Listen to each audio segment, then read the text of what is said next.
Hey guys, I'm pretty sure you guys knew this was coming. This is my camera bag, and today we are going to find out what's in my camera bag in 2024. But first, we need a place where I can set my camera bag down and we'll go from there. Just needed to grab a table. I do know how curious you guys were to find out what gear I use, the entirety of my collection, and what's in my camera bag. And this video is not at all because I was running out of ideas for my next video. So let's dive right into it. Starting off with the camera bag itself. This is the lowepro ProTactic 450 AW version 2. I don't know what lowepro was thinking when naming this bag, but this bag has never failed me in the last 3 years of using it. There were so many situations when this bag got completely drenched in rain, had snow, freezing rain over it, fell down the stairs once. I almost ran over this bag with my car once, and it's still here, and my gear is safe. And at the end of the day, I think that's the entire purpose of the bag. This bag opens from the back. It's very easy to get into and has space for all my gear. So the only thing that I have a problem with this bag is it's really heavy. It weighs about 6 pounds by itself without any gear inside of it. And when I'm carrying this bag with me on a hike or on a photo shoot, it really gets tiresome at one point and kind of gets really heavy on the back. Let's dive right into it and see what's in here.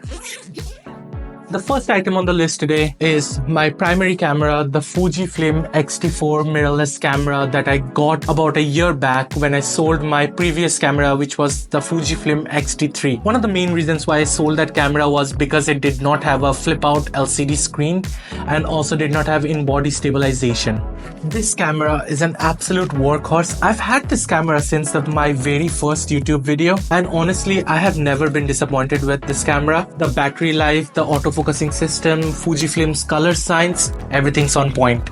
Next up, we have these two lenses right here. This is the Viltrox 13mm f 1.4 aperture lens, and this is the Fujifilm 18 to 55mm kit lens that usually comes with a Fujifilm camera body. I usually use these two lenses for my wide-angle shots, for vlogging, talking head videos, and mostly for landscape photos.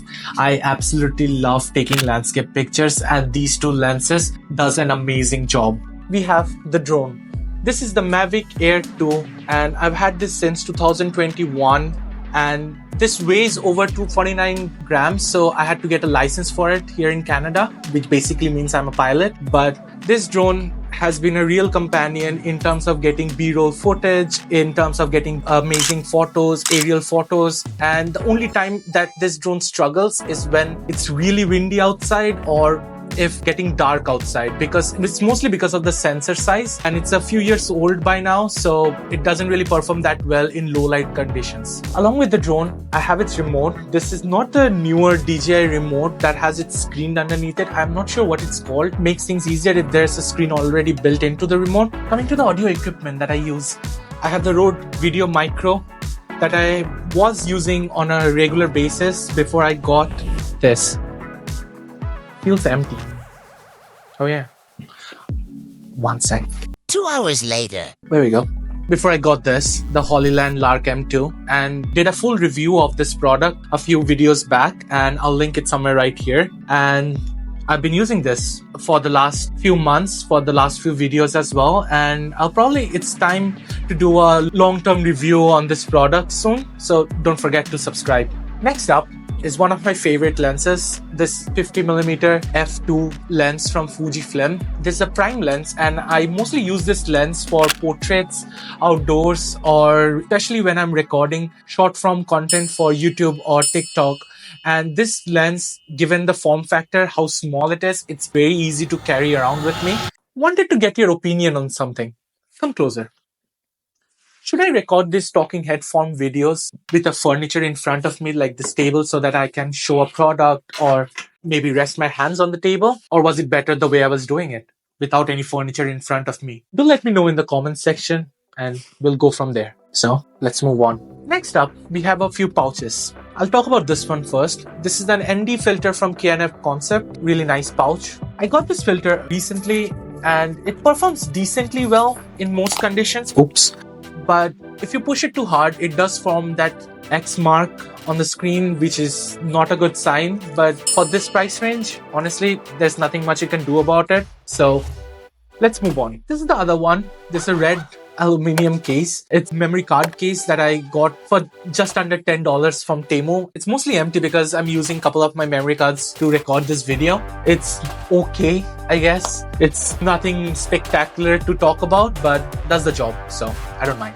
This is the next item on the list, and this is my favorite lens. I know I said this was my favorite lens as well, but honestly, this is also my favorite lens. And this is the 50mm to 140mm Fuji f2.8 lens that is equivalent to the 70 to 200mm in full frame. And this lens is a beast, and it usually goes right in here, fits perfectly. Forgot to mention that I had another pouch. This bag came with the aperture light that's right behind me. I don't usually use it for carrying the light because this serves a different purpose, and it helps me carry extra batteries for my drone and to also carry extra batteries for the camera. Let's move on to the zipper side of the bag. In the first zipper, I have an external SSD enclosure, and this was suggested to me when I really wanted to buy an external hard drive, but honestly, these are much better, and it has a 500GB SSD in it, and you can put as much storage in these ones as you want. I'll make a video about these external SSD enclosures soon and why these are better than buying external hard drives. Moving on, I also have a power bank. This is a 20,000 milliampere power bank from a company called Urban, URBN, that's how they spell it. It's really tiny, has a matte texture on it, really smooth, and that's why I keep it in my bag just in case I need to use it to power my camera or any external light source. Now in the second zipper, I usually have extra things that tend to get lost in the other compartments, are something like a microfiber cloth or body caps, and even a couple of AA batteries if you need to power a flash gun. Who knows, right? And that's all there is in my camera bag. Thank you guys for sticking to the very end of the video. I really appreciate it. If you haven't subscribed to my channel yet, do hit that subscribe button. Also, like the video, hit the notification bell icon, and I'll see you guys in the next one. Take care.